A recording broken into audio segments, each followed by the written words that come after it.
Hello everybody.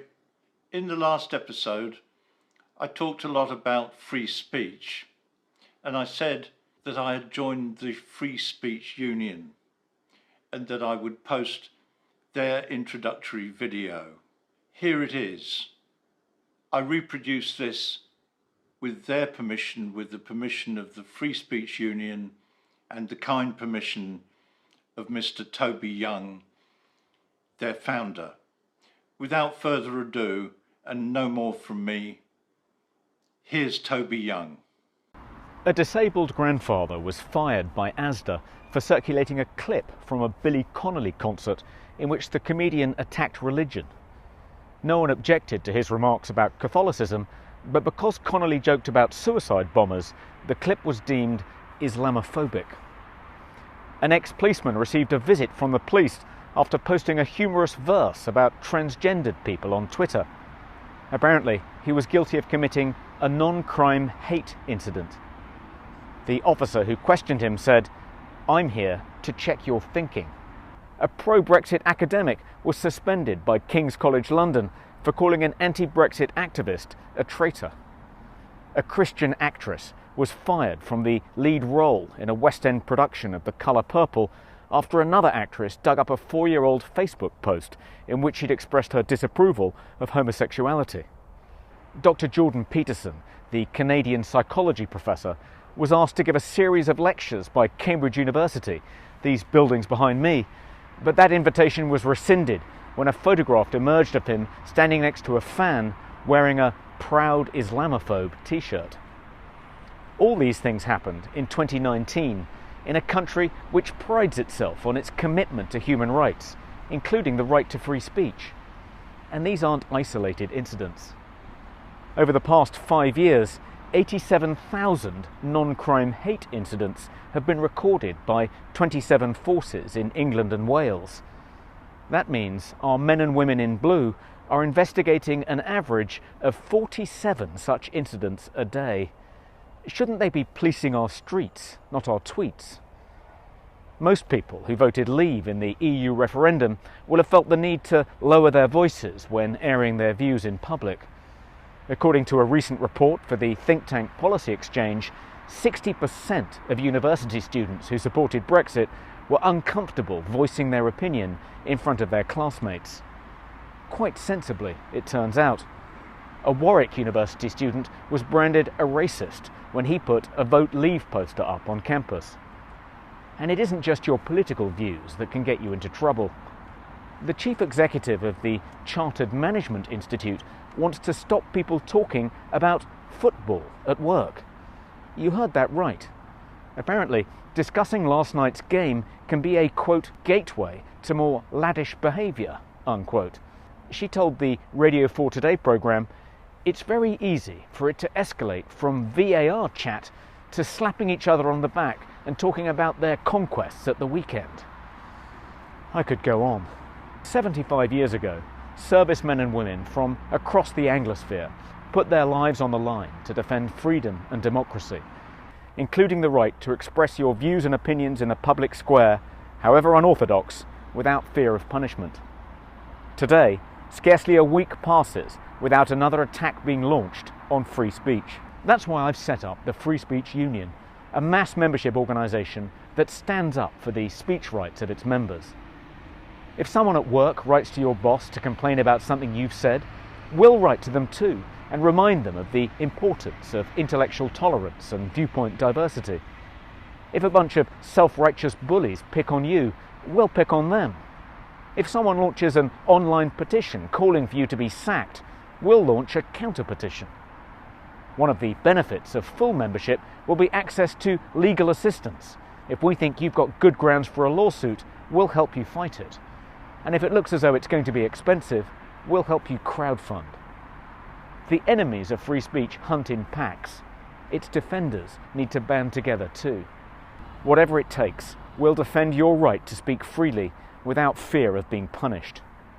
Why do I care so passionately about this issue? Because in January 2018, I was targeted by a group of hashtag activists on social media following my appointment to the board of a new higher education regulator by Theresa May. It wasn't a paid job, but it was a public position, one the Prime Minister thought I was suited for because, in addition to being a journalist for over 30 years, I've helped set up 4 free schools and worked for a number of education charities. As a Brexit-supporting, middle-aged, conservative, white heterosexual male, I wasn't exactly a popular choice with the university sector, and the offence archaeologists quickly went to work, sifting through everything I'd ever written or said, dating back to 1987. They were looking for evidence that I was unfit for public office, and it didn't take them long to find it.